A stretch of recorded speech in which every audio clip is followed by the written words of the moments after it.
Kjo duke ardhur nga Lura, edhe mala këtu te rruga e Trojës. Dhe më pëlqen shumë kjo që po bëjnë këtu. Dhe po është një vepër komunitare, një vepër monumentale, të tërheq më një herë nga aksi kryesor, pra nga rruga e Lurës, që këtu po të tërheq më një herë vëmendjen. Edhe është një projekt fantastik që janë duke bën në mënyrë komunitare, djem të ri të fshatit. E kjo është gjë më e bukur sepse është një simbolik që do rrihet shumë në të gjithë kulturën historike të një zone të caktuar, siç është fshati Trojës. Fshati Trojës nga fshatet më të bukura të Mirditës.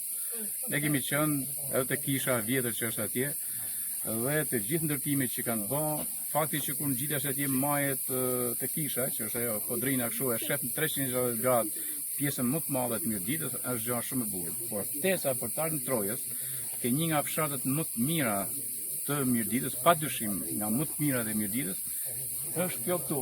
Edhe ja shihni, edhe më vjetër. Po punohet në mënyrë fantastike, është duket si harku i triumfit, po Troje, etj. Shoh dhe në historitë e lashta mitike.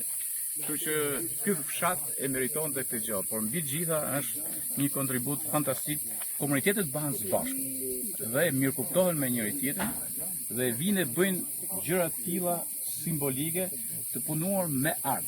Gjithçka është punuar me art. Unë kam shumë dëshirë që të bëhen sa më shpejt dhe kurdo që të vim këtu, do vim dhe të gjejmë një vepër arti.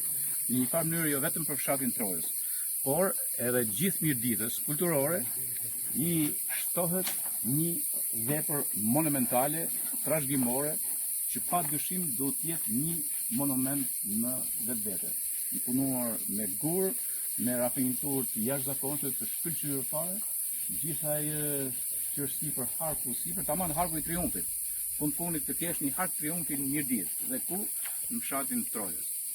Pas pak poshtë do të jetë gjithçka gati.